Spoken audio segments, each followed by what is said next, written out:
ప్రభువైన యేసుక్రీస్తు నామం పేరట కూడి వచ్చిన మీ అందరికీ కూడా పేరు పేరున అందరికీ వందనాలండి. అందరికీ వందనాలు. కొద్దిసేపు దేవుని వాక్యాన్ని ధ్యానించుకుందాం. చూడండి, పరిశుద్ధ గ్రంథం తెరవండి. మార్కు సువార్త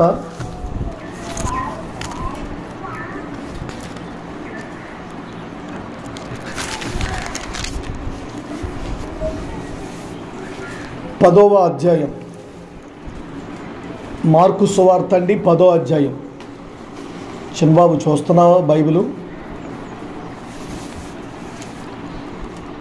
ఉన్నవారు చూడండి, లేనివారు నాకు చెప్పండి. మీకోసం ప్రార్థన చేస్తాను, బైబిల్ మీరు కొనుక్కునేటట్లుగా. సరేనండి. 13వ వాక్యం చదువుతారండి, 13వ వచనం నుండి. పేజీ నెంబర్ 40 అండి. ఇసాక్ గారు, పేజీ నెంబర్ 40, 13వ వచనం. 10వ అధ్యాయం 13వ వచనం. తమ చిన్న బిడ్డలను ముట్టవలనని కొందరాయన యొద్దకు వారిని తీసుకుని వచ్చారు. అయితే శిష్యులు వారిని తీసుకుని వచ్చిన వారిని గద్దించారు. చాలండి. యేసు ప్రభు వారు పలు ప్రాంతాలు సంచరిస్తున్నటువంటి ఆ సమయం అది. ఒక ప్రాంతానికే పరిమితం అయిపోకుండా చాలా ప్రాంతాలు తిరుగుతూ దేవుని వాక్యాన్ని వెదజల్లుతూ అవసరం ఉన్న వాళ్ళకి స్వస్థతను కలగజేస్తూ ధైర్యపరుస్తూ పలు రకాల వ్యాధిగ్రస్తులను, దురాత్మ పట్టి పీడించబడుతున్న వారిని, దయ్యపు శక్తుల చేత ఏడవబడుతున్న వారిని, పలు రకాల కుదరని రోగాల చేత నలిగిపోతున్న వారిని దర్శించి ప్రార్థన చేసి, గుడ్డివారైతే చూపునిచ్చి, కుంటివారైతే నడవనిచ్చి, ఈ రోజున చెవిటివారైతే వినికిడి శక్తినిచ్చి, ఇలా ఎలాంటి రుగ్మతల చేత, వ్యాధుల చేత, రోగాల చేత పీడించబడుతున్నా తగు రీతిగా వారిని దర్శించి వారికి ఆరోగ్యాన్ని ప్రసాదిస్తున్న రోజులని. సరిగ్గా ఆ రోజుల్లో యేసు ప్రభు ఎక్కడికి వెళితే అక్కడికి ప్రజలు గుంపులుగా వెళ్ళడం పరిపాటిగా మారింది, అలవాటుగా అయిపోయింది. అందరూ వచ్చేస్తున్నారు. యేసు ప్రభు వచ్చాడు అనేసరికి అందరూ వచ్చేస్తున్నారు. ఈలోపుగా కొంతమంది బైబిల్లో మనకి ఈ సందర్భం ఒక్కచోటే మనకి కనిపిస్తుందండి. కొంతమంది తమ చిన్న బిడ్డలను ముట్టవలనని యేసు ప్రభు దగ్గరికి వాళ్ళని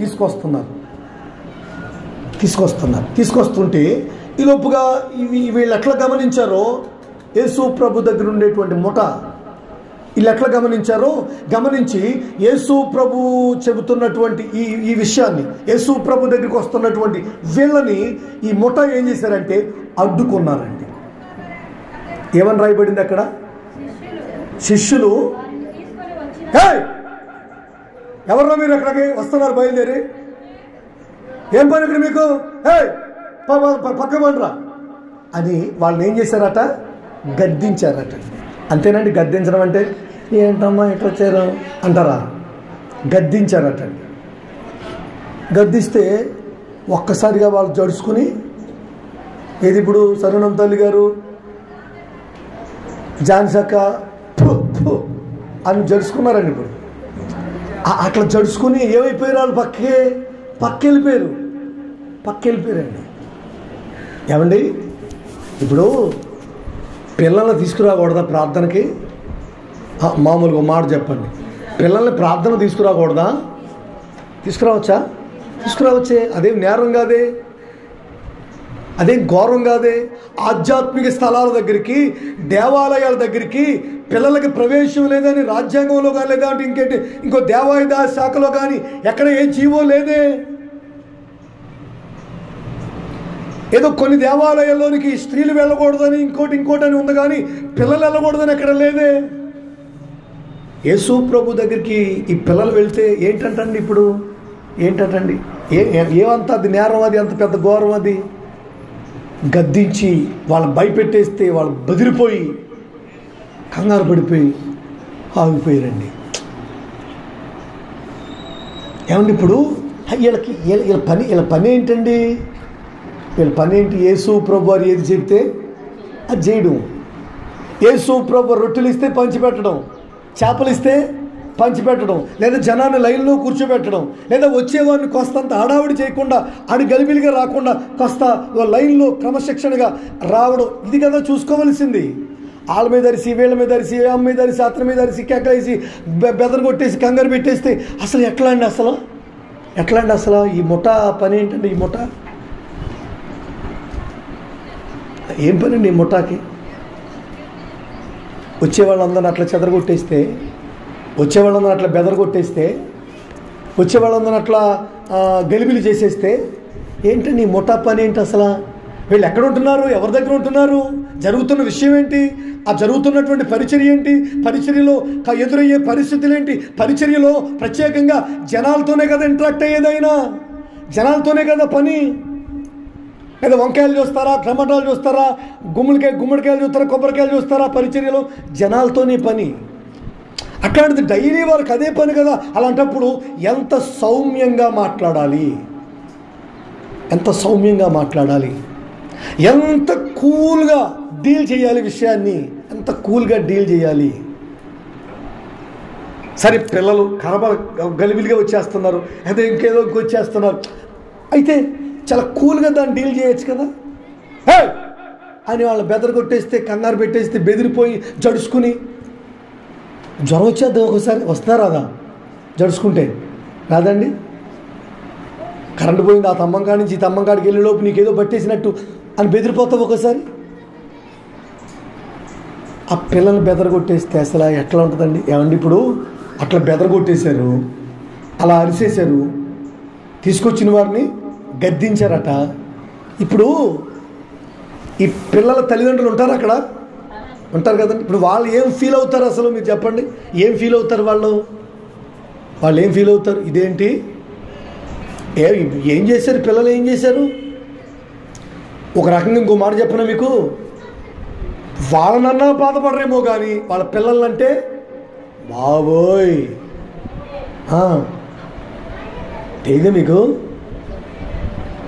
అసలు ఆ పిల్లల్ని యువరాజుల కింద, యువరాణుల కింద చూస్తుంటే ఆశ్చర్యం వేసేది నాకు. ఇక్కడికి వచ్చినప్పుడు అసలు ఎవరికి లేరు పిల్లలు, మాకేమున్నది ఒక అమ్మాయి, మాకేమున్నది ఒక అబ్బాయి అన్నట్టుగా చూస్తుంటే ఆశ్చర్యం వేసి తల ఏం చేయాలి, తల గోడకేసి కొట్టుకోవాలని అంత అనిపించింది మాకు. అని పిల్లలు చూస్తుంటే, పిల్లలు చూసే విధానం, ఆ గారాభం, ఆ ప్రేమ, ఆ అనురాగం, ఇవన్నీ తప్పు కాదు. ఆ ఎక్స్ప్రెస్ చేయడం ఎక్కడ? గదిలో కదా. అబ్బా, ఆశ్చర్యం వేస్తూ ఉండదండి మాకండి, ఆశ్చర్యం వేస్తూ ఉండదండి. పిల్లల పట్ల ప్రేమ ఈరోజు మాటల్లో కాదు, చేతల్లో ఉండాలి. హల్లెలూయా, హల్లెలూయా.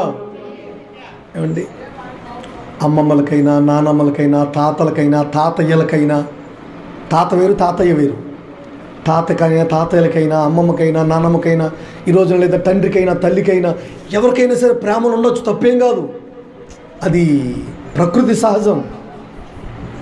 కానీ ఆ ప్రేమ మాటల వరకు కాకుండా చేతల వరకు ఉండాలి. దేవునికి స్తోత్రం. అసలు కొంతమంది పిల్లలు చూస్తుంటే ఆశ్చర్యం వేస్తూ ఉండేది మమ్మల్ని. మాకు అసలు మేము వదిలిపాడేసేవాళ్ళం, తిన్నారా తినట్లేదా అని కూడా చూసుకునే వాళ్ళం కాదు, వదిలిపాడేసేవాళ్ళం. ఇప్పుడు పిల్లల్ని పెద్దోళ్ళు ఏమైపోతారు? చాలా ఫీల్ అయిపోతారండి. వాళ్ళనన్నా తట్టుకుంటారేమో కానీ వాళ్ళ పిల్లలంటే అసలు ఏంటండి, అట్లా అరిస్తే పిల్లలు బెదిరిపోరు, అట్లా పిల్లలు అల్లిపోతారు కదండి, జడుచుకుంటారు కదా, ఏమనంటే మాకు చెప్పాలి, మేము చెప్పుకుంటాం అని అంటారా? అనరా? అంటారు కదండి, అంటారండి. పిల్లల్ని అన్నందుకు చర్చిలు మానేసిన వాళ్ళు లేరా? ఇప్పుడు వీళ్ళట్లా అరిసేసి వీళ్ళ గలిబిలి చేసేస్తే ఇక రాను ఏమవుతుందంటే ఇక పిల్లల్ని తీసుకురావడం, చెప్పండి, పిల్లల్ని తీసుకురావడం మానేస్తారు. అంతవరకు అనుకుంటున్నారా? లేదు, మీరు అంతవరకు ఆలోచిస్తారేమో. కాదు. అసలు విషయం ఏంటంటే పిల్లల్ని తీసుకురావడం మానేయడమే కాదు, రాను వీళ్ళు కూడా ఆగిపోతారు. ఎంత ఉందండి పాస్టర్ గారు? మరి అంతే ఉంది అక్కడ, అంత ఉంది అక్కడ. నువ్వు పిల్లలతో అనుకుంటున్నావా? పిల్లల మీద కసురుకున్నావు అనుకుంటున్నావా? నేనేమనలేదు అయ్యగారు, నేనేమనలేదు అయ్యా అక్క, నేనేమనలేదన్నా.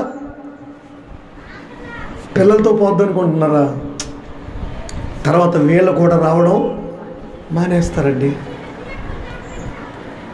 అంటే ఈ రోజున పరిచర్యలో లేదా కుటుంబ వ్యవహారాలలో లేదంటే నలుగురు కలిసి 4 ఫ్యామిలీలు కలిసి ఉండే చోట ఈ రోజున ఇలాంటివి జాగ్రత్తగా గమనించుకోకపోతే, ఇలాంటివి చాలా జాగ్రత్తగా డీల్ చేసుకోకపోతే, ఇలాంటివి కూల్గా మనం సెటిల్ చేసుకోకపోతే ఇవి చాలా పెద్దవి అవుతాయి, మనసుల్లో ఒక గాయంలో అయిపోతాయి. ఇలా అన్నాడండి మా అబ్బాయిని మనసులో పడిపోద్దండి. వాళ్ళు ఎంత హర్ట్ అయి ఉంటారండి. మన అలాగేమన్నా ఏమన్నా భోజనం కుర్చీల దగ్గర వెనకాల కూర్చున్నారు పిల్లలు, రే తర్వాత తిందిరిగాని రా అంటే అది వేరు. చిన్నప్పుడు నేను కూడా ఆ భోజనాలు పెడుతుంటే ఆ వెనకాల నిలబడేవాడిని సీటు ఆ కుర్చీ కోసం. ఇవి వేరు కదా. ఇప్పుడు అలా కాదు, పిల్లల్ని యేసు ప్రభు దగ్గర తీసుకొస్తున్నారు వాళ్ళు. ఎందుకనండి? ఆటోగ్రాఫ్ కోసమా? లేదు, ఆయన చేయి పెడతాడేమో, వాళ్ళ జీవితాలు బాగుంటాయి, వాళ్ళ నడవడిక బాగుంటుంది, వాళ్ళ ఫ్యూచర్ అంతా బాగుంటుంది, ఆయన ప్రార్థన చేస్తాడేమో, ఆయన మాట్లాడితే, ఆయన దగ్గర తీసుకుంటే, ఆయన ఎత్తుకుంటే, అట్లా ఫీల్ అవుతున్నారు తల్లిదండ్రులు. చూడండి, ఇప్పుడు చంద్రబాబు నాయుడు గారు కానీ, జగన్మోహన్ రెడ్డి గారు కానీ ఎవరైనా పిల్లలు ఎత్తుకుని ఫోటోలు తీసుకుంటుంటే, వాళ్ళ పేర్లు పెడుతుంటే ఆ తల్లిదండ్రులు ఎంత ప్రౌడ్ ఫీల్ అవుతున్నారు. పిల్లలు యేసు ప్రభు దగ్గరికి వెళ్ళినప్పుడు, ఏంటి నీ పేరేంటి అని అడిగితే, ఆ అమ్మాయి ఆ పేరు చెప్తే ఆ అమ్మాయికి ఎంత ఆనందం, ఆ అమ్మాయి తల్లిదండ్రులకి యేసు క్రీస్తు వారు బోధకుడు మా అమ్మాయిని పేరు అడిగాడు, ఎంత ప్రౌడ్గా ఫీల్ అవుతారండి. ఇవి కదా అక్కడ ఉన్నటువంటి చిన్న విషయాలు, ఇవి కదండి. ఇప్పుడు దానికి అలా గద్దించేసి, కంగారు పెట్టేసి, భయపెట్టేసి, హే అవతలకి వెళ్ళండి అని అంత అవసరం ఏముంది? నీ మాట తీరు అలానే ఉందా? భర్త దగ్గర, భార్య దగ్గర, సంఘములో, నీ తోటివారి దగ్గర, నీ ఇంట్లో నీ మాట తీరు అలానే ఉందా? ఏదైనా విషయాన్ని కూల్గా డీల్ చేస్తున్నావా, లేదంటే దాన్ని పెద్ద ఇష్యూ చేస్తున్నావా? అసలు ఇష్యూ అవుతుందని నీకు అర్థమవుతుందా, అర్థం కావట్లేదా? చిన్న విషయం అనుకుంటున్నావు, కాదే. వాళ్ళ మనసులకు ఎంత గాయం అవుతుంది తెలుసా అండి. నిజానికి వాళ్ళని అన్నా సరే పట్టించుకోరు. హాయ్ పక్కకోండి, పక్కకి జరగండి రా, ఆ శిష్యులు చెప్తున్నారు కదా, మన కోసమే చెప్తున్నారు అని తీసుకుంటారు దాన్ని. కానీ పిల్లలంటే మాత్రం తీసుకోరు కొంతమంది, తీసుకోరండి. అది పెద్ద విషయం, అది పెద్ద డ్యామేజ్. ఇప్పుడు దేనికి డ్యామేజు? మినిస్ట్రీకి అండి. అర్థం కావట్లేదా? పరిచర్యకి పెద్ద డ్యామేజ్ అది. ఆడికి వెళ్తుంటే పిల్లల్ని కసురుకుంటున్నారు, పిల్లల్ని ఇసురుకుంటున్నారు, పిల్లల్ని బెదిరిస్తున్నారు, పిల్లల్ని పక్కకు దోసేస్తున్నారు, పిల్లల్ని జడిపేస్తున్నారు, అరుస్తున్నారు పిల్లల మీద. హే పిల్లల్ని తీసుకెళ్ళకు, నువ్వు వెళ్తే నువ్వు వెళ్ళి కానీ అంటాడా? చెప్పండి, అంటాడు. నువ్వు వెళ్తే వెళ్ళు కానీ పిల్లల్ని తీసుకెళ్ళొద్దు అంటదా అమ్మాయి? ఖచ్చితంగా అంటదండి. ఇన్సల్ట్ కదండి, అది ఇన్సల్ట్ చేసినట్టు కదా. బైబిల్ని ఎట్లా ఆలోచిస్తేనే కానీ మన వ్యక్తిగత జీవితంలో ఉండే యాక్టివిటీస్ ఏంటో, మన వ్యక్తిగత జీవితంలో ఈరోజు నడుస్తున్న యాక్టివిటీస్ ఏంటో మనకు అర్థం కాదు. మనం ఏం మాట్లాడుతున్నాం, మన ధోరణి మనకు అర్థం కాదండి. ఇంకో విచిత్రమైన విషయం చెప్తా వినండి, తలపైకెత్తి. ఇప్పుడు వీళ్ళు ఇంకోలా తీసుకునే అవకాశం కూడా ఉంది. చెప్తారా దాన్ని? చెప్పగలరా? ఆలోచిస్తున్నారా వాక్యాన్ని అట్లా? ఇప్పుడు ఈ పెద్దలు ఈ పిల్లలు తీసుకొచ్చారు కదా, ఆ శిష్యులేమో ఈ ముఠ ఏమో పక్కకు తరిమేరు కదా, గద్దించారు కదా. ఇప్పుడు ఆ పిల్లల తల్లిదండ్రులు ఈ విషయాన్ని, ఈ పర్టికులర్ ఇష్యూని వేరేలా రాంగ్గా వాళ్ళు తీసుకుని రాంగ్గా కన్వే అయ్యే అవకాశం ఉంది. చెప్పగలరా దాన్ని ఎట్లానో? ఆలోచిస్తున్నారా? నేను చెప్తా వినండి. పోను ఇప్పుడేం కంగారు పడకండి, చెప్పకపోతే మీకు పెన్షన్ ఆపేస్తారు ఏంటండి, మళ్ళీ ఇప్పుడు అమ్మఒడి రాదు, అట్లాంటి ఇబ్బంది ఏమి లేవు. మీకు అన్నీ వచ్చి పడిపోతాయి, అన్నీ మింగేసేయండి మీరు, ఓకేనండి. దశంభాగం కూడా తీసేపోయి కొంతమంది ఉన్నారండి. వాళ్ళు ఏదో అనుకుంటున్నారు, అట్లా చూస్తున్నాం కదండి. చాలామంది జీవితాలు, చాలామంది కుటుంబాలు, చాలామంది రాబడి, చాలామంది ఆదాయాలు ఏం అన్నీ గాలిలో కలిసిపోతున్నాయి. కొంచెంలో కూడా నమ్మకంగా ఉంటే దేవుడు విస్తారమైన వాటిని, ఆ వాక్యాన్ని నమ్మలేదు, చాలామంది నమ్మట్లేదు. నేను నమ్ముతాను. దేవునికి స్తోత్రం కలుగును గాక. హల్లెలూయా, హల్లెలూయా. ఇప్పుడు ఈ పిల్లల్ని పక్కకు తోసేసి పక్కకి వెళ్ళండి మీరు అన్నారు కదా. ఇప్పుడు ఈ పెద్దలు ఏమనుకునే ఛాన్స్ ఉందో తెలుసా? ఆయన చెప్పలేక వీళ్ళ చేత ఎవరు చెప్పలేక? యేసు ప్రభు చెప్పలేక ఆయన మాట్లాడకుండా వీళ్ళ చేత, బ్రదరు నీకు అర్థం కావట్లేదు, ఇదంతా ఆయన చెప్తేనే వీళ్ళు చేస్తారు, ఆయన చెప్పకుండా వీళ్ళు ఏమి చేయరు. ఆయన చెప్పలేక ఆయన అంటే బాగోదని వీళ్ళ చేత, ఇది అర్థమైంది? అర్థమవుతుంది ఇప్పుడు? ఇలా అనుకునే ఛాన్స్ ఉందంటారా లేదంటారా? అప్పుడు ఇలాగే ఏమనుకోరని అంటారా? ఖచ్చితంగా ఇలాగే అనుకుంటారు. డ్యామ్ షూర్ ఖచ్చితంగా ఇలాగే అనుకుంటారండి. ఇక వేరే ఆప్షనే లేదు మీకు. ఇలాగే అనుకుంటే ఇలాగే ఆలోచిస్తారు. 99% కాదు 100% ఇలాగే ఆలోచిస్తారు. ఆయన చెప్పలేక, ఆమె చెప్పలేక, అతను చెప్పలేక ఇలా చెప్పేస్తున్నారు. చూసారండి? ఈ విషయం ఎవరికి అటు తిరిగి ఇటు తిరిగి ఎటు డైవర్ట్ అయింది? యేసు క్రీస్తు వారి మీద డైవర్ట్ అయ్యిందండి. ఇలా కూడా అవును, ఇలాగే జరుగుతాయండి.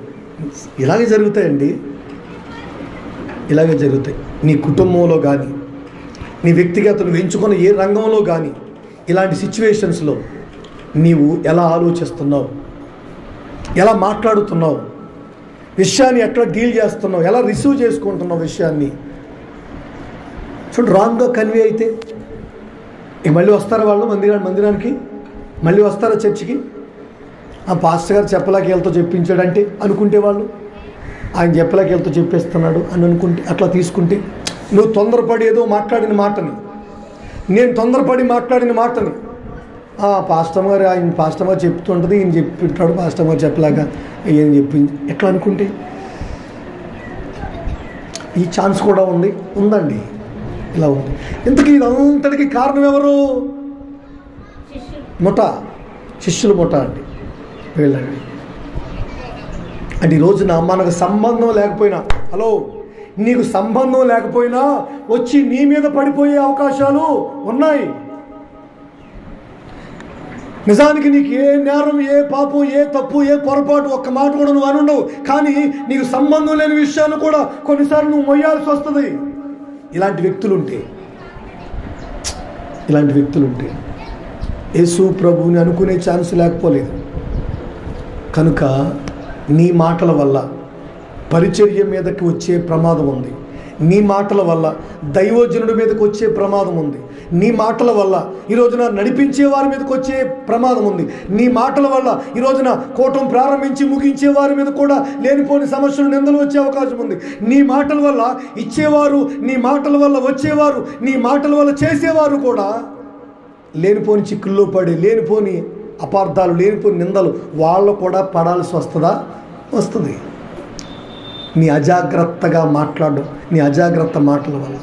అందుకని మనం ఏదో మాట్లాడేస్తున్నాం, అయిపోయింది అనుకుంటే కాదు. ఆ తర్వాత ఏం జరుగుద్దో చూడండి ఒకసారి. ఆ తర్వాత ఎంత ప్రమాదం అది. వాళ్ళు ఎలా అనుకునే ఛాన్స్ ఉంది అసలు.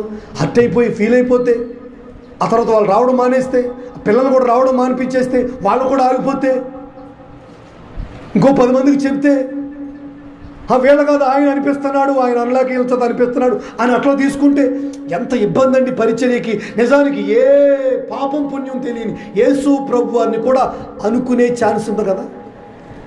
నిజానికి ఏ పాపం పుణ్యం తెలియనటువంటి ఆమెని అతన్ని అనుకునే ఛాన్స్ ఉంది కదా. రోజున ఇవి పరిస్థితులండి. మనం చాలాసార్లు వినుంటాం, ఈ వాక్యాన్ని చదువుకుని ఉంటాం. కానీ ఇలా ఆలోచన చేస్తేనే దేవుని వాక్యం అనేది మన వ్యక్తిగత జీవితాల్లో ఉన్న విషయాలు కూడా మనకు అర్థమవుతాయి. దేవునికి స్తోత్రం చెప్పండి. హల్లెలూయా చెప్పండి, చేతులు ఎత్తి గట్టిగా హల్లెలూయా, హల్లెలూయా. ఎంత సమయోచితంగా, ఎంత చక్కగా మాట్లాడగలగాలి. మాట నోట్లోంచి వచ్చేటప్పుడు చాలా అనర్థాలు కదండి. వాళ్ళు ఏమన్నా పొరపాటు చేస్తే అనుకోవచ్చు. లేదు, ప్రార్థన చేయించుకోవడానికి. ఇప్పుడు ఎంత జరుగుతుందండి, ఏమండి, ఎంత జరుగుతుంది. ఇంకో విషయం, ఎంత జరుగుతున్నప్పుడు యేసు ప్రభు పట్టించుకోవాలా అక్కర్లేదా? ఏమండి, పట్టించుకోవాలా అక్కర్లేదా? ఎలా పట్టించుకుంటాడు ఆయన? ఆయన పరిచయలో ఆయన ప్రార్థన చేసుకుంటా, వాక్యం చూసుకుంటా, లేదంటే ఆయన ఏదో ఎవరికి కళ్ళు బాగలేదంటే, నోరు బాగలేదంటే 4 రుచి తెలుతులు అది అయ్యారు ప్రార్థన చేయండి అని 4 బయట ఎడితే అలాంటి పనులు ఉంటాయి కదండి. కొంతమంది ఉంటారు కదా, అట్లాంటి వాళ్ళు ఉండరండి.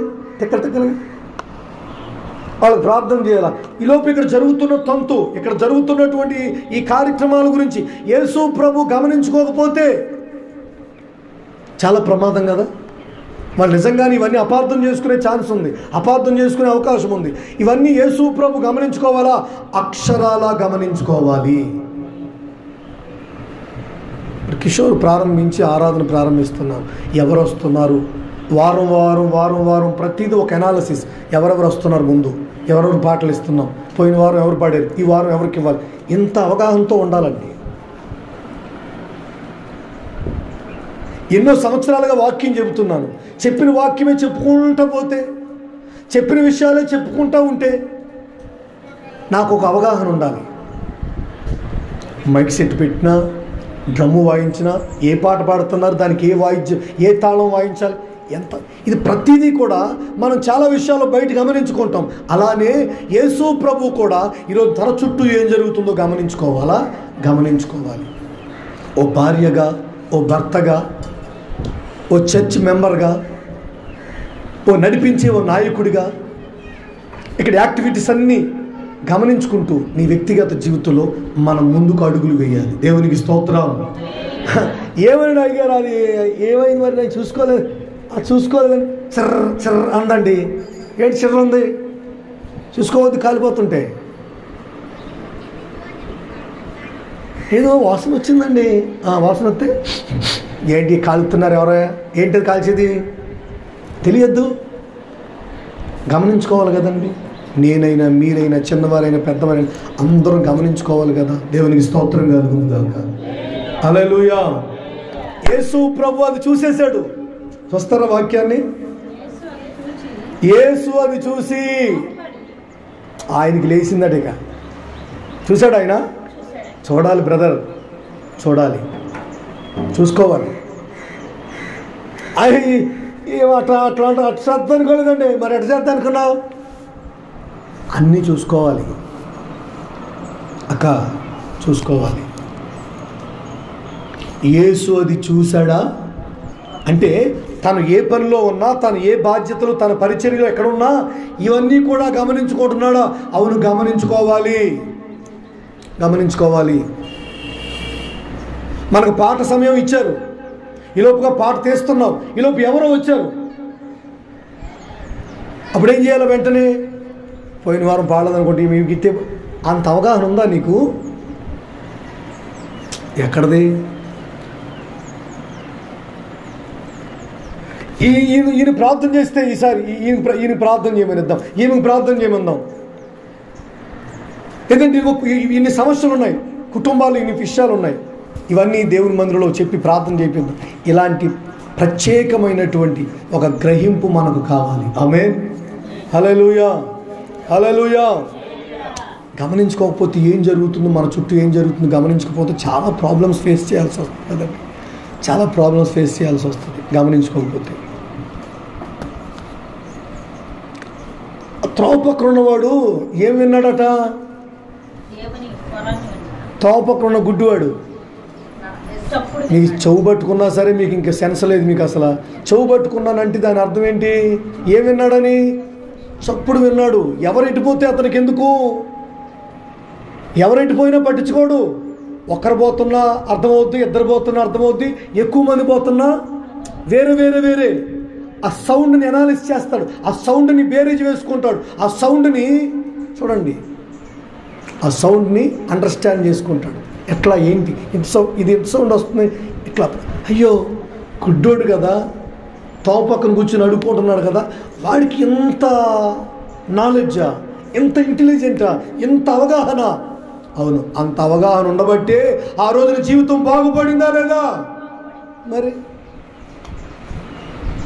బాగుపడింది కదండి, అంత అవగాహన ఉండబట్టే. దానికి మీరైనా నేనైనా మన వ్యక్తిగత జీవితాల్లో మన చుట్టూ, మన ముందు ఏం జరుగుతుందో, మన చుట్టూ ఏం జరుగుతుందో ఏమో మరి అట్లా అనుకోలేదండి.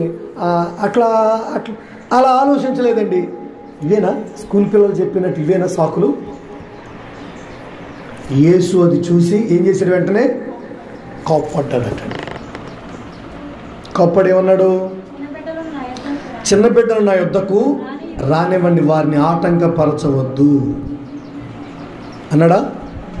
అన్నాడు. అసలు యేసుక్రీస్తు వారి పాయింట్ ఆఫ్ వ్యూలో మనం ఆలోచిస్తే చిన్నబిడ్డల విషయంలో ఆయన ఎలా ఉన్నాడు, చిన్నబిడ్డల విషయంలో ఆయన ఉద్దేశాలు ఏంటి, చిన్నబిడ్డల విషయంలో ఆయన ఏ ఆలోచన కలిగి ఉన్నాడు అంటే అక్షరాల ఆయన ఉద్దేశం ఏంటంటే, ఆయన పాయింట్ ఆఫ్ వ్యూలో యేసుక్రీస్తు వారి ఆలోచన విధానం ఏంటంటే చిన్నపిల్లలు ఆయన దగ్గరికి రావచ్చట. హల్లెలూయా! రావచ్చా రాకూడదా? రావచ్చు. అరే రావచ్చటండి. మరి వీళ్ళకి తెలియదు ఆ విషయం. పోనీ వీళ్ళకి ఏమైనా ఎప్పుడైనా చెప్పుంటే పోనీ, ఇగో పిల్లలు వస్తారు వాళ్ళని అసలు పట్టించుకో, పిల్లలు వస్తారు తరివేసి అని చెప్పుంటే యేసుప్రభు లేదు. అట్లా యేసుప్రభు అట్లా చెప్పలేదండి. యేసుప్రభు ఉద్దేశం ఏంటంటే వారిని నా దగ్గరికి రానివ్వండి, వారిని ఆటంకపరచద్దు. దేవుడు అయితే తన దగ్గరికి వచ్చేవారిని ఎవరిని ఆటంకపరచలేదు. ఎక్కడో యోహాను సువార్తలో ఎక్కడో ఉంది, తన దగ్గరికి వచ్చేవారిని ఎవరినైనా త్రోసివేయలేదటండి, పోగొట్టుకోలేదటండి. ఇంకో విషయం చెప్తా వినండి ఇక్కడే. అదేంటంటే యేసు ప్రభు వారి శిష్యులు వాళ్ళ మైండ్ సెట్ ఏంటి అంటే మనం అర్థం చేసుకోవాలంటే వాళ్ళది ఏదో నేరం ఘోరం అనుకోకుండా వాళ్ళని కూడా వాళ్ళేం ఆలోచిస్తున్నారంటే పిల్లలు ఇప్పుడంతా హడావుడిగా ఉంటే ఈ పెద్దలందరూ ప్రార్థన చేయించుకోవడానికి వీళ్ళంతా వస్తే ఆయన బిజీగా ఉంటే ఇప్పుడు మరలా ఏంటి పిల్లలంతా ఈ గొడవ అటుండండి అన్నట్లుగా వాళ్ళ ఉద్దేశం ఏంటంటే ఈ హడావిడిలో ఇప్పుడు పిల్లలు ఎందుకులే అన్నట్టుగా వాళ్ళు ఆలోచించారు. పెద్దోళ్ళు ఉంటే బాగుంటుంది కదా అట్లా. మీకు అర్థమయ్యేది చెప్పనా? కొన్నిసార్లు మనం కూడా కొన్నిసార్లు ఎందుకు పిల్లల్లాంటి వారిని ఇష్టపడం మనం. ఇంకా అర్థమయ్యేది చెప్తాను. పాటలు రాని వారంటే మనకి ఇష్టం ఉండదు, పాటలు వచ్చేవాళ్ళు అయితేనే మనకిష్టం. కానుకలు ఇవ్వని వాళ్ళు మనం ఇష్టపడం, కానుకలు ఇచ్చేవాళ్ళు అయితేనే మనం ఇష్టపడతాం. ప్రార్థన చేయడం రాని వాళ్ళని మనం ఇష్టపడం, ప్రార్థన చేయడం వచ్చే వాళ్ళనే మనం ఇష్టపడుతుంటాం. ఏదైనా పరిచర్య పని ఇలాంటి విషయాల్లో బాధ్యతగా ఉండే వాళ్ళని ఇష్టపడతాం, నిర్లక్ష్యంగా ఉండేవారిని మనం ఇష్టపడం. ఈ శిష్యుల ఉద్దేశం ఏంటంటే ఇప్పుడు పనికి వచ్చేవాళ్ళు కాబట్టి ఈ పిల్లలు ఏం చేస్తారు, ఏం ప్రార్థన చేస్తారా, పాట పాడతారు, ఏమి ఇస్తారు, అక్కడ ఉండండి. ఇది వాళ్ళ ఉద్దేశం. ఇది కొంతమంది ఆలోచన విధానం. ఇది కానీ యేసుక్రీస్తు వారికి అందరూ కావాలా. బైబిల్లో రాయబడింది యేసుక్రీస్తు అందరికీ ప్రభువు అని. ఆయన ఇప్పుడు ఆలోచించే విధానం ఏంటంటే చిన్నవాళ్లే, నిజం వాళ్ళకేమీ తెలియదు, వాళ్ళు ఇంకా సరిగా ప్రార్థన చేసుకోవడం తెలియట్లే, ఇంకా ప్రతిష్ఠ చేసుకోవడం తెలియట్లే, ఇంకా కొన్ని అలవాట్లు మానుకోవడం తెలియట్లే, ఇంకా కొన్ని పరిస్థితులు కొన్ని పద్ధతులు మార్చుకోలేకపోతున్నారు, ఇంకా ఎందుకో వెనకబడిపోతున్నారు. ఇంకా వాళ్ళు చిన్నపిల్లలే, ఆత్మీయంగా దైవికంగా చాలా చాలా విషయాల్లో ఇంకా తప్పుడు అడుగులు వేస్తున్నారు. నిజమే, కానీ వాళ్ళను కూడా యేసుక్రీస్తు వారు ఇష్టపడుతున్నారు. దేవునికి స్తోత్రం, హల్లెలూయా. మనకైతే పరిశుద్ధులే కావాలా. శిష్యులకి ఎవరు కావాలి? ఇప్పుడు పరిశుద్ధులు కావాలి. శిష్యులకి పెద్ద పెద్ద వాళ్ళు కావాలా, పనికొచ్చే వాళ్ళు కావాలా. కానీ యేసు ప్రభు కళని కాదండి, అందరూ కావాలి. ఒకవేళ ఇలాంటి మనస్తత్వం నాలో ఉన్న మీలో ఉన్న దాన్ని మనం ఒకసారి ఆలోచన చేసుకుని సరి చేసుకోవాలి. పరిశుద్ధత కలిగిన వారే కావాలి, పవిత్రత కలిగిన వారే కావాలి, ప్రార్థన చేసేవాళ్ళే కావాలి, బాగా పాటలు పాడేవాళ్ళే కావాలి, బాగా పనిచేసేవాళ్ళే కావాలి, విధేయత కలిగిన వాళ్ళే, లోబడేవాళ్ళే, వినయంగా ఉండేవాళ్ళే అని అట్లా ఆలోచన చేస్తే ఈ శిష్యులు అట్లానే ఆలోచన చేస్తున్నారండి. ఏదైనా చిన్న బలహీనత ఎవరినైనా ఉందని తెలిస్తే మనం ఎందుకో సహించలేము, సహించలేము. అస్తమాను ఇంకెప్పుడు తెలుసుకుంటాను, ఇంకెప్పుడు మార్చుకుంటాం ఇదే పాట పాడినట్టు పాడతాం. యేసు ప్రభు అంటారు, కోపపడి చిన్న బిడ్డలు నా దగ్గరికి రానివ్వండి, వారిని ఆటంకపరచొద్దు.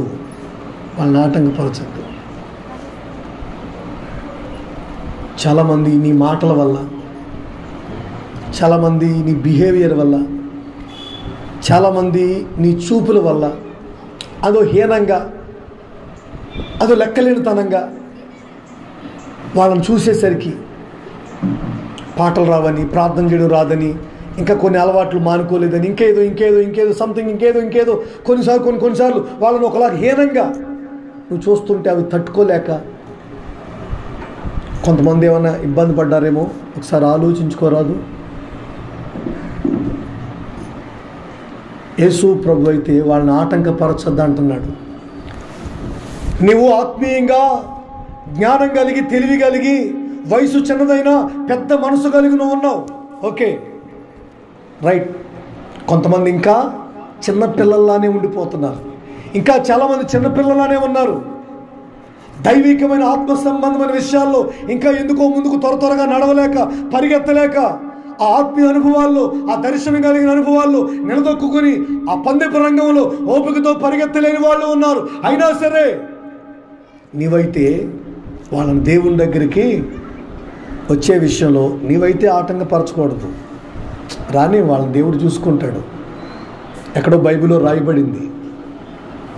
రాయబడింది, గోధుమలు గురుగులు కలిసి, చెప్పండి, గోధుమలు గురుగులు కలిసి ఏమవుతున్నాయట? పెరగనివ్వండి. పెరగాల వద్దా? పెరగనివ్వండి. చిన్నపిల్లల్లా ఉంటున్నారు, ఉండనివ్వండి. ప్రార్థన చేయడం చేత రావట్లేదు, నేర్చుకోవట్లేదు, ఉండనివ్వండి. ప్రార్థన చేయడం చేత కావట్లేదు, అన్నీ తెలుసు కానీ ప్రార్థన చేయడం తెలియట్లేదండి వాళ్ళకి, తెలియనివ్వండి, అలా ఉంచండి. ఏంటండి, ఏదైనా ఫంక్షన్కి పోతే 4 రూపాయలు పెట్టడం తెలుసు, ఏదైనా పోతే ఇంకేదైనా ఇంటికి ఒంటికి ఏదైనా చేసుకోవడం తెలుస్తుంది, కానీ మందిరానికి సంబంధించి ఏమైనా దేవుని సొమ్ము కనీసం దశం భాగమైన ఇవ్వడం చేత కావట్లేదా? తెలియనివ్వకుండా ఉండనివ్వండి. బైబిల్లో రాయబడింది, అపవిత్రుడు ఇంకా అపవిత్రుడిగానే వాళ్ళు అట్లానే సావనివ్వండి, పరిశుద్ధుడు ఇంకా పరిశుద్ధుడిగానే. నువ్వెందుకు ఆటంకపరచడం, నేనెందుకు ఆటంకపరచడం? వాళ్ళు అట్లానే సావనివ్వండి. గోధుమలు గురుగులు కలిసి పెరగనివ్వండి. పెరిగితే తర్వాత మనం ఓపికగా ఉందాం, చచ్చో పుచ్చో అలా పడుంటారు, ఓపికగా ఉందాం. ఆ తర్వాత దేవుడు ఏం చేస్తాడంటే గోధుమలన్నిటినీ కొట్లో పోసుకుంటాడటండి, కొట్లో. ఆ తర్వాత ఈ గురుగులు, ఈ పొట్టు అంతా ఏం చేస్తాడట? అప్పుడు కాల్చబడడానికైనా ఉండాలిగా వీళ్ళు. మరి అప్పుడు మళ్ళీ పొలాలు ఎక్కడ తెస్తాం మనం? ఏంటండి, పొలాలు ఎక్కడ కొట్టుకొస్తాం? మళ్ళీ కల్లేపల్లి చెరువా, ఏమో చెరువు, అది పెద్ద చెరువు దగ్గరికి వెళ్తామా, అది ఇటు పోతామా అండి, లేకపోతే అటు పోకపోతాము? ఎక్కడ పోతాం మనం? ఎక్కడికి వెళ్ళి 9 చెట్లు నరకనిస్తారా? మరి ఎక్కడ కొనుక్కొస్తాం? అప్పుడు వీళ్ళందరూ కాలనివ్వండి. హల్లెలూయా. కాలేదప్పుడు వెళ్ళే కదా. ఇంకా చిన్నబిడ్డలుగా ఇంకా ఏమి మాకు తెలియట్లేదు, ఇంకా మాకేమీ అర్థం కావట్లేదు అంటే మరి అన్నట్లుగా, నోట్లు ఎలు పెట్టుకుంటున్నట్లుగా, పాల డబ్బా తాగుతున్నట్లుగా ఇంకా అలా ప్రవర్తిస్తున్నారా? ప్రవర్తించనివ్వండి, ఆటంకపరచుకు. నువ్వేమి ఒకానొక దినాన దేవుడు వీళ్ళందరికీ తీర్పు తీరుస్తాడు. ప్రార్థన రావట్లేదా? రానప్పుడు వదిలేసేయండి. ఇంకా తెలియట్లేదు, వాళ్ళకి తెలియట్లేదు. చిన్నపిల్లలు కానీ ఇంకా చిన్నపిల్లలు కానీ ఇది సత్య వయసు వచ్చినా సరే ఇంకా చిన్నపిల్లలు కానీ ప్రవర్తిస్తున్నారు, ఉండనివ్వండి. యేసు ప్రభు అన్నాడు, వాళ్ళు నా దగ్గరికి రానివ్వండి అంటున్నాడు. ఆటంకపరచకండి, ఎవరి మీద కసురుకోకండి, బాధపడకండి. ఆ రోజు కాలేదానికి కావాలి వీళ్ళంతా,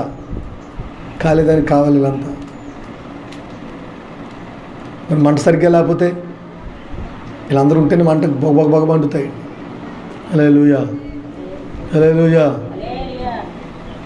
ఇది లేఖన భాగాలు. నిజానికి యేసు ప్రభు దగ్గరికి వాళ్ళు ఎందుకు వచ్చారంటే, ఆ చివరి వచనం చూస్తారా, 16వ వచనం.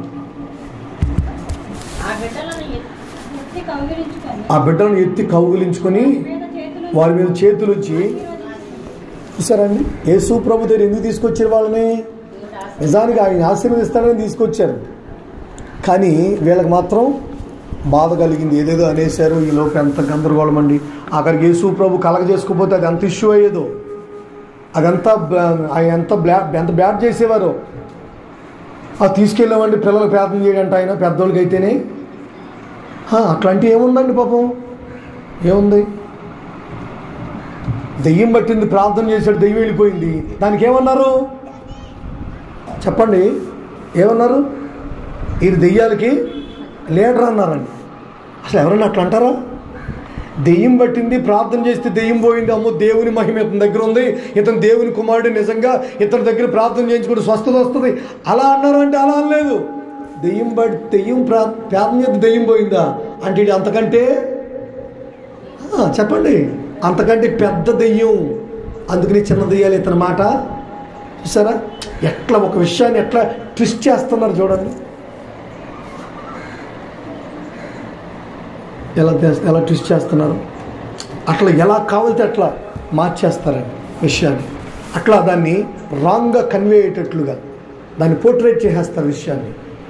తిన్నాడు అనుకో, అదిగో తినేస్తున్నాడు, తిండిపోతూ అన్నారా? అన్నారండి. అదిగో తాగుతున్నాడు, అది తాగుబోతాయినా అనేసారండి. అది వస్తున్నాడు, ఆ కొంపకే పోతున్నాడు. ఏ కొంపది? మార్త మరియలకి ఇంటికండి, అది అక్కడికి పోతున్నాడు. వాళ్ళకి పెళ్ళి పెట్టగలేవు, అక్కడికి పోతున్నాడు. అంటే ఎట్లా అంటే అట్లా చెప్పుకొచ్చేసారండి. అలాంటిది ఇప్పుడు యేసు ప్రభు పిల్లల్ని యేసు ప్రభు కూడా దగ్గర రానివ్వకపోతే యేసు ప్రభుని ఏమనేసేవారు? ఏదో అనేస్తారండి, అట్లా అనేస్తారు. కానీ మన ప్రతి మాటకి దేవునికి లెక్క అప్పగించుకోవాలి. పరిచర్య విషయాలు, దేవుని విషయాలు, సంఘం విషయంలో ప్రతి మాటకి దేవునికి లెక్క అప్పగించుకోవాలా? అవును, బైబిల్ ఏం చెబుతుందంటే లెక్క అప్పగించుకోవాలని చెబుతుంది. కనుక దేవుని ప్రజలారా, పెద్దలారా, మన వ్యక్తిగత దైనందిన జీవితంలో మనం మాట్లాడే మాట తీరు, ఆ మాట ప్రజలు ఎట్లా తీసుకుంటారో, ఆ మాటను ఎలా ట్విస్ట్ చేసే, ఎలా రాంగ్గా కన్వే చేస్తారో, ఎలా పోర్ట్రేట్ చేస్తారో, ఇవన్నీ కూడా మనం ముందుగానే ఒక అవగాహనతో లేకుండా మాట్లాడేస్తే చాలా ఇబ్బందులు ఎదురవుతాయి. ఆ రోజు యేసు ప్రభు గమనించుకుని అవన్నీ దాన్ని ఏం చేశాడు? సార్ట్అవుట్ చేశాడు, ఆయన క్లియర్ చేసేసాడండి. పెద్దగా ఇబ్బంది లేకుండా వాళ్ళ దగ్గర రమ్మన్నాడు, ప్రార్థన చేశాడా, అయిపోయింది. ఇప్పుడు ఆ తల్లిదండ్రులు ఏమైపోతారు? హ్యాపీ. ఆయన బాగుంటాడు, తల్లిదండ్రులు బాగుంటారు. మధ్యలో ఈ ముఠా ఏమవుతారు? మధ్యలో మాట్లాడినందుకు చాలా ఇబ్బంది కదండి. చాలా పరిస్థితులు ఉంటాయండి సంఘం అన్న తర్వాత.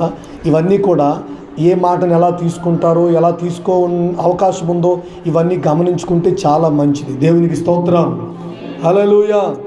ఎక్కడ వారు అక్కడ లేచి నిలబడండి, ప్రార్థనలోకి వెళదాం.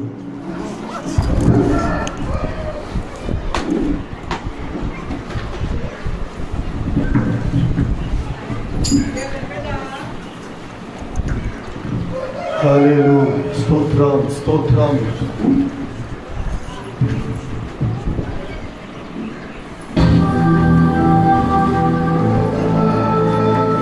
మీరే పెట్టచ్చు కదా, మానది పెడుతుంది.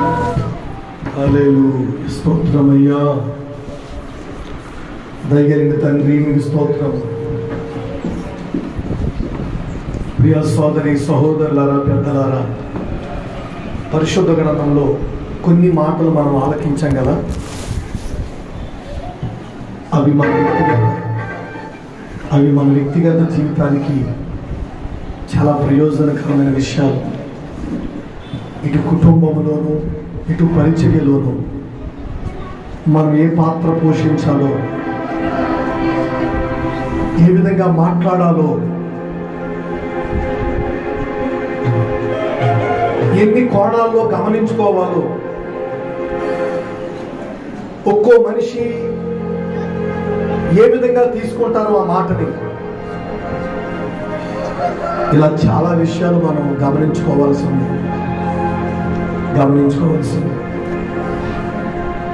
గమనించుకుని వాటిని సార్ట్అవుట్ చేసుకోకపోతే అది ప్రజల్లోకి తప్పుడు సంకేతాలు తీసుకువెళ్తాయి మాటలు.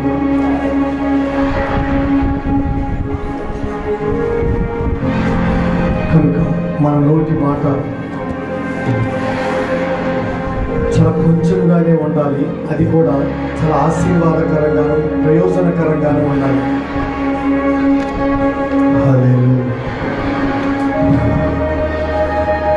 బాబు బాబు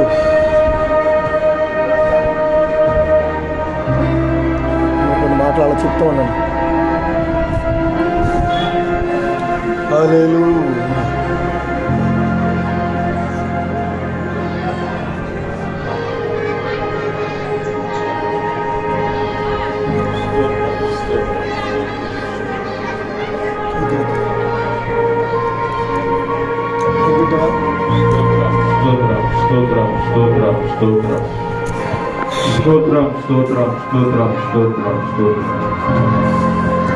దేవుడు బయలుపరిచినటువంటి మాటను మన హృదయాల్లో ఆ విధంగా నడవడానికి కృప చూపించాలని, అలాగే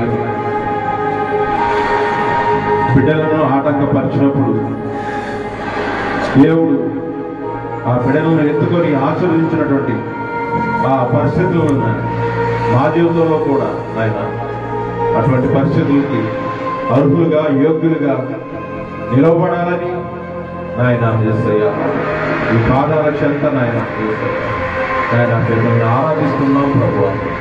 మిమ్మల్ని నాయన యేసయ్య మీరు నాయన దీవించినటువంటి నాయన అటువంటి నాయన అనుభవాన్ని నాయన మేము నెమరు వేసుకొని ప్రభువా అటు అర్హత యోగ్యత కలిగి ఉండే కృపను నాయన మా అందరికీ దయచేయమని మీరు నాయన యేసయ్య నాయన దయతో ప్రేమతో నాయన ఆశీర్వదించినటువంటి ఆ బిడ్డలను నాయన యేసయ్య నాయన ఇంకను నాయన ఆశీర్వదించాలని ప్రభు. నాయన అనేక మంది బిడ్డలు ఉన్నారు ప్రభు. నాయన ఈ కాలంలో నాయన యేసయ్య నీ మందిర ఆవరణంలో ప్రభు యేసయ్య నాయన మీ సంఘాల్లో ప్రభు అనేక మంది బిడ్డలు నాయన మీ ద్వారా ఆశీర్వాదం పొందాలని నాయన మిమ్మల్ని నాయన యేసయ్య నాయన ఆరాధించాలని నాయన ఆశతో ఉన్నటువంటి ప్రతి ఒక్క బిడ్డని నాయన మీరు నాయన ఆశీర్వదించండి ప్రభు. నాయన దీవించండి మీ యొక్కకు నాయన తీసుకురావడానికి ప్రభు. ఆయా నాయన తల్లిదండ్రులకు సంఘానికి నాయన సేవకులకి ప్రభు నాయన మంచి నాయన అటువంటి అవగాహన నాయన నీ బిడ్డలను నీ చెంతకు తీసుకురావాలనేటువంటి ఆశలు నాయన ఉంచమని నాయన మిమ్మల్ని నాయన యేసయ్య గుర్తిస్తున్నాము, అడుగుతున్నాము, పెద్దవుతున్నాము.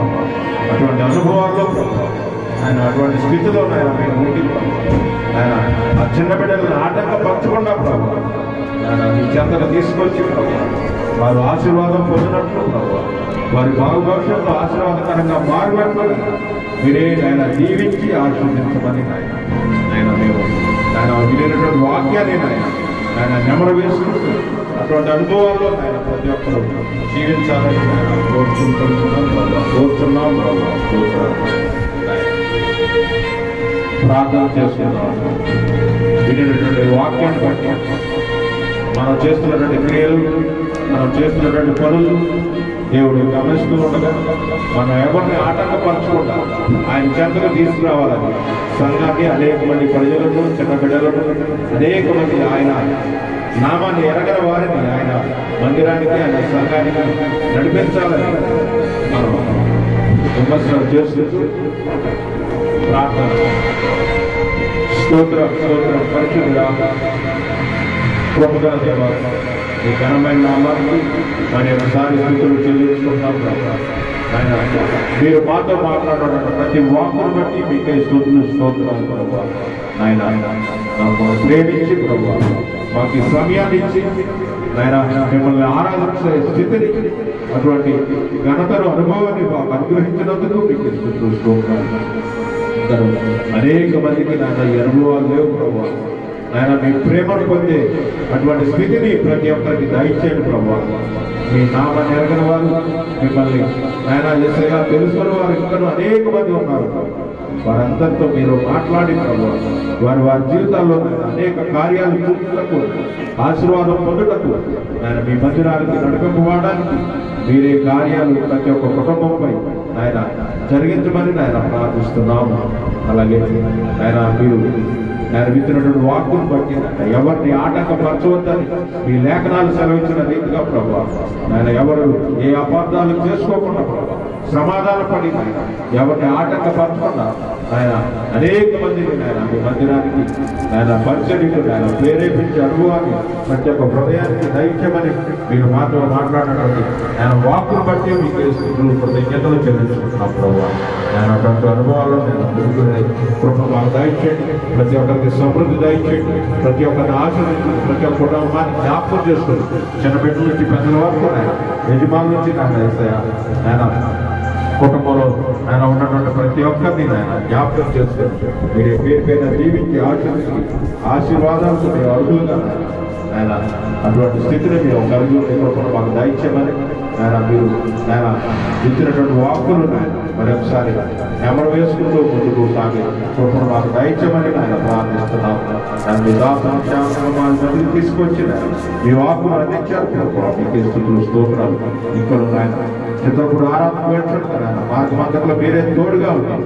అక్కడ కూడా నేను ఎడతల అభిషేకాలు ఇచ్చి దాసులు బలంగా వాడుకోమని ఆయన ప్రార్థిస్తున్నారు. కావాల్సిన ప్రతి అక్కర అవసరత పరిచర్యకు ఆయన కుటుంబాలకు కావాల్సిన అవసరతలు తీర్చమని కూడి వచ్చిన జ్ఞాపకం చేసుకుని వారి ఆశను తీర్చి వారి వేదన తొలగించమని యేసు నామమున అడుగుతున్నాం తండ్రి.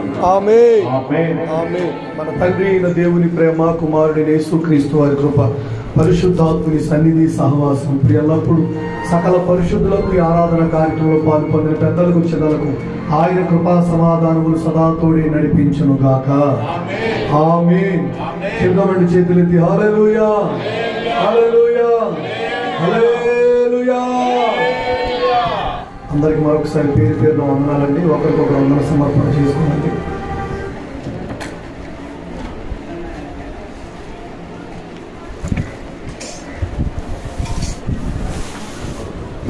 Mm-hmm.